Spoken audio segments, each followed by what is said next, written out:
Bonsoir, Pouvez vous présenter s'il vous plaît? moi c'est Eliud Bakole. Je suis juste consultant à ICN. Voilà, Alors, vous venez de prendre part à ces assises oui. pendant des jours.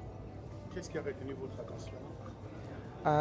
En fait, ce qui a retenu mon attention, premièrement, c'est le thème. Parce que le thème lui-même, il est nouveau.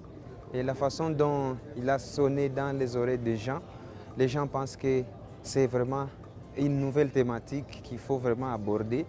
Et surtout que ces zones, les AMEC, comme on l'a dit, les AMEC, les autres mesures de conservation par zone, qui sont des termes qui sont un peu oubliés, qui reviennent maintenant dans nos archives et surtout dans notre contexte. On sent que c'est une façon maintenant de savoir quels sont ces AMEC que nous avons.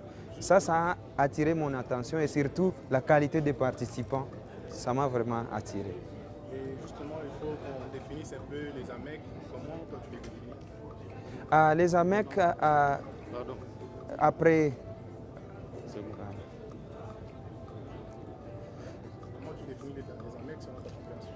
Ok, les AMEC, en fait, partant des expériences des experts, comme ils ont expliqué ici, partant de ce qu'on a lu dans les documents, normalement, ce sont ces zones-là qui jouent aussi le rôle de conservation et qui protègent les espèces clés, mais qui ne sont pas encore reconnues comme des aires protégées, qui n'ont pas de statut par exemple, mais sont des autres zones qui vraiment contribuent à la conservation de la nature, mais qui sont parfois ignorées. Alors c'est le moment maintenant de les savoir. C'est comme ça que je peux définir les AMEC.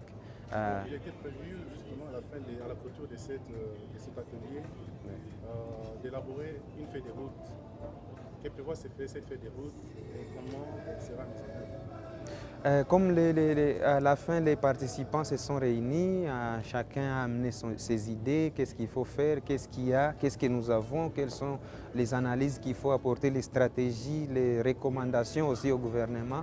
Je pense que c'est le moment maintenant de penser à comment savoir ces zones, comment les identifier et comment savoir qui est là pour les gérer, quel instrument nous avons pour les gouverner aussi, et aussi pour savoir en général comment ces zones, où ces zones sont localisées et comment on va les gérer et comment on va les protéger parce qu'ils contribuent normalement à la conservation. Et que prévoit la feuille de route si elle a été mise en place? Que prévoit la feuille de route?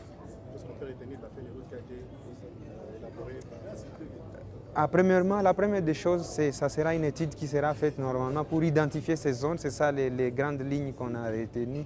D'abord faire des études pour savoir ces zones-là.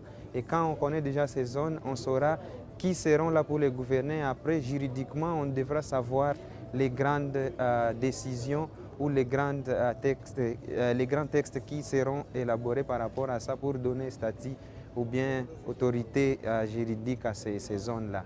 Alors, quel est le message que vous pouvez passer au gouvernement congolais, en tant que Congolais bien sûr? Quel message vous pouvez passer au gouvernement par rapport aux AMEC? Oui, en tant que Congolais, en tant que participant à ces dialogues nationaux, en tout cas la personne qui s'est impliquée beaucoup pour voir comment ça va se passer, ces dialogues. En tout cas, je pense que le gouvernement devrait aussi multiplier d'autres grandes conférences, grandes rencontres pareilles au niveau local, pas seulement une organisation internationale qui vient nous rappeler qu'il y a des AMEC, que vous devrez penser à ces AMEC, mais nous-mêmes, on devrait avoir ce sens-là de voir directement que nous avons ces zones ici. Donc au gouvernement d'aider nos chercheurs locaux, d'aider les personnes locales, les chefs coutumiers, les communautés locales, à savoir déjà que nous avons d'autres zones qui contribuent. Donc c'est ça le rôle des gouverneurs, de disponibiliser les moyens financiers, matériels, tout ça, et de faciliter vraiment la politique sur terrain pour que ça puisse marcher facilement aux gens qui veulent faire des recherches sur ces zones et les identifier et les montrer au niveau international que voilà ce que nous avons pour attirer encore plus d'investisseurs, des gens qui sont intéressés par ces zones dans notre pays. Merci beaucoup.